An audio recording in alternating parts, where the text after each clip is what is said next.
को पूछ के क्या था, बताओ क्या करें। ये दादाजी से पीछा छुड़ाना नागौर के अंदर किससे करें बताओ, 1.5-2 लाख वोट कम पड़े थे तो सबने कहा। और अगर कोई कह रहा मैं पार्टी बना के लड़ा, पार्टी बना के नहीं लड़े थे, उधार की पार्टी लाए थे, किसी कटे हो अब नहीं तो कब। तो मैंने कहा मेरे से क्या चाहते हो, बोले आपकी कुर्बानी चाहते हैं, सादत चाहते हैं। मैंने कहा मैं तैयार हूँ, मुझे आप काम बताओ। बोले NH 8 को जाम करना है, जो NH 8 भूत आरक्षण आंदोलन के समय भी जाम नहीं हुआ था। हनुमान बेनीवाल ने हुंकार भरी और राष्ट्रीय लोकतांत्रिक पार्टी के जवानों ने NH 8 को जाम किया और 70 दिन सड़क पर बैठ के इस जिद्दी प्रधानमंत्री और गृह मंत्री को झुकाने का काम किया।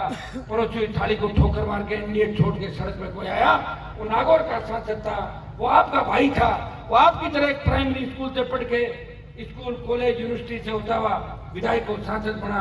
और जब देश के अंदर किसानों को जरूरत पड़ी तो अपनी कुर्बानी देके आपके बीच आया और भाइयों प्रधानमंत्री को झुकाया। जब अग्निपथ आया, सेना को ठेके पे ले लिया, बात वो चली थी। 2 दिन तक प्रदर्शन में थे, लेकिन प्रदर्शन कौन कर रहे थे? वो बच्चे कर रहे थे जो बेरोजगार थे, जो सेना के अंदर जाना चाहते थे, वो भारत माता के लिए लड़ना चाहते थे। लेकिन उनको लगा कि कोई नेता हमारे साथ ही नहीं है तो कहां लड़ेंगे। मुकदमे दर्ज किए, जेलों के अंदर डाल दिया। बिहार में आंदोलन की शुरुआत हुई, कई जगह और आंदोलन चला, पश्चिम बंगाल कई जगह विरोध हुआ, लेकिन झंडे के साथ किसी नेता ने अग्निपथ का विरोध नहीं किया। झंडे के साथ इस देश की राजनीति के अंदर अगर अग्निपथ का विरोध करके सेना के सम्मान पर सड़क पर कोई आया, वो नागौर का सांसद था जिसने लोकसभा के अंदर ये कहा कि अग्निपथ मंजूर नहीं, हम अग्निपथ का विरोध करते हैं और अग्निपथ वापस कराएंगे। जोधपुर में 2 लाख जवानों की रैली करके मोदी को फिर चेतावनी दी, हम आ रहे हैं दिल्ली की तरफ। और मेरी चेतावनी के बाद जो 25% अग्निवीर वापस दे रहे थे, 75% वापस कर रहे थे, वो 25 का कोटा बढ़ा के 50% कर दिया कि अग्निवीर जो लेंगे 50% को हम एडजस्ट कर लेंगे। अब 75 वापस भेज रहे थे, अब 50 भेज रहे हैं। मैं आपको विश्वास दिलाता हूं, इन छात्र संघ की 14 की जो रैली है, उसके बाद एक मूवमेंट दिल्ली की ओर करना होगा। दिल्ली को घेरने के लिए चलेंगे, 2 लाख जवान मोदी को झुकाएंगे और सेना का सम्मान भी देश के अंदर लौटाएंगे। ये भी मैं आगे मीडिया वाले इस बात को पूछेंगे कि अगला कदम क्या होगा। मैं पहले से बता दूं, मेरा अगला कदम मुझे दिल्ली की तरफ भी, तो राजधानी घेरेंगे, बड़ी राजधानी को घेर लेंगे। वो जवान और किसानों के लिए लड़ा हूं। मेरी पार्टी का नारा था जय जवान जय किसान। राष्ट्रीय लोकतांत्रिक पार्टी का जब गठन हुआ, आपको पता है कि जब सिंबल मिला मुझे, उस समय रैली चल रही थी। सिंबल लेना आसान नहीं होता, पार्टी बनाना आसान नहीं होता। मैं नेताओं को पूछना चाहता हूँ जो कहते थे मुख्यमंत्री बनेंगे, अरे पार्टी बना लेंगे, ये कर लेंगे, वो कर लेंगे, बना ली क्या पार्टी? आगे क्या पार्टी बन गई क्या किसी से? नहीं बनाई। और अगर कोई कह रहा मैं पार्टी बना के लड़ा, पार्टी बना के नहीं लड़े थे, उधार की पार्टी लाए थे, किसी की उधार की पार्टी का चिन्ह जैसे अलग थलग हुए, उनको उस पार्टियों से निकलना पड़ा।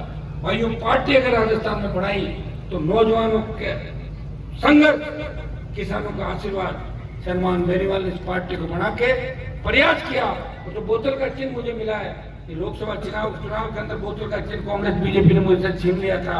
मैं टायर पे भारतीय जनता पार्टी के 24 MP बिठा के दिल्ली में गया था। अगर 25 सीटें बीजेपी की आई गठबंधन में, तो राष्ट्रीय लोकतांत्रिक पार्टी का बड़ा योगदान था। तो भारतीय जनता पार्टी 4 महीने पहले चुनाव हारी थी राजस्थान में, वो एकदम से 25 सीट लेती है, क्योंकि RLP के नौजवानों ने प्रधानमंत्री को वोट दिया। और वो गठबंधन में मैंने आप लोगों को पूछ के किया था, बताओ क्या करें। ये दादाजी से पीछा छुड़ाना नागौर के अंदर किससे करें बताओ, 1.5-2 लाख वोट कम पड़े थे तो सबने कहा मोदी वाले पार्टी से कर लो। कर ली मैं तो गठबंधन। फिर आपने कहा तोड़ दो, तोड़ दिया। अब और क्या चाहते हो, मेरी क्या परीक्षा लेना चाहते हो बताओ मुझे।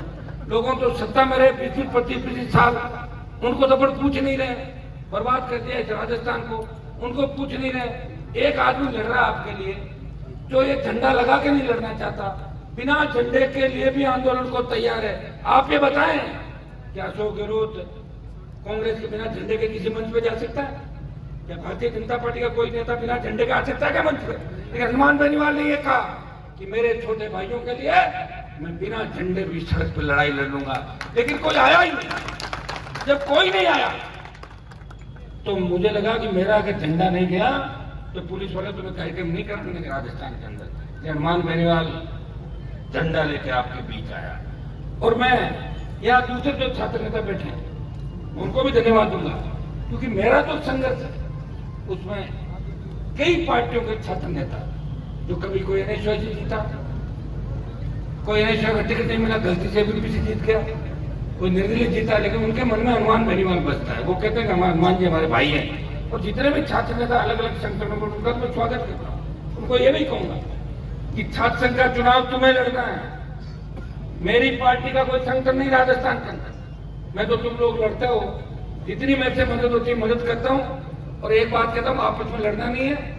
चुनाव जीतने के बाद बच्चों का ध्यान रखना, गरीब किसान के बेटों का ध्यान रखना, हमेशा मेरा बात सुनो। ये भी कहता हूँ कि नशे की प्रवृत्ति से दूर रहना। हम किसान के बेटे, किसान की बेटियां, हमें किन तकलीफों के दौर से नरेगा में मजदूरी करके हमारे माता पिता पढ़ाते हैं। अगर हम नशे के अंदर चले जाएंगे या हम बदमाशी करके गलत ट्रैक पे चले जाएंगे, हम अपराधी बन जाएंगे, तो उन माँ बाप को कौन जीने देगा गाँव के अंदर? बताओ, कौन बोलने देगा? ये हमेशा से मेरी बात रही और उसी का परिणाम है कि आज आप इंतजार कर रहे हो। लोग कहाँ इंतजार करते हैं? जवान किसी का इंतजार नहीं करते। और मुझे इस बात की खुशी है कि मैं मंत्री बना या नहीं बना, लेकिन इस देश और प्रदेश के अंदर राजस्थान का सम्मान बढ़ाया देश में और प्रदेश में, जिले का, आपके विश्वविद्यालय का, जहाँ मेरा जिस स्कूल में पढ़ा। आज तो लोग ये भी कहते हैं कि हम 1985-86 के हनुमान जी के साथ पढ़ते थे। आधे बच्चों को थोड़ी जानता हूँ, याद है कि लेकिन करीब वो कहते हैं कि हनुमान जी हमारी स्कूल के सहपाठी थे, हमारी कॉलेज के थे। जिस तरह आपके यहाँ का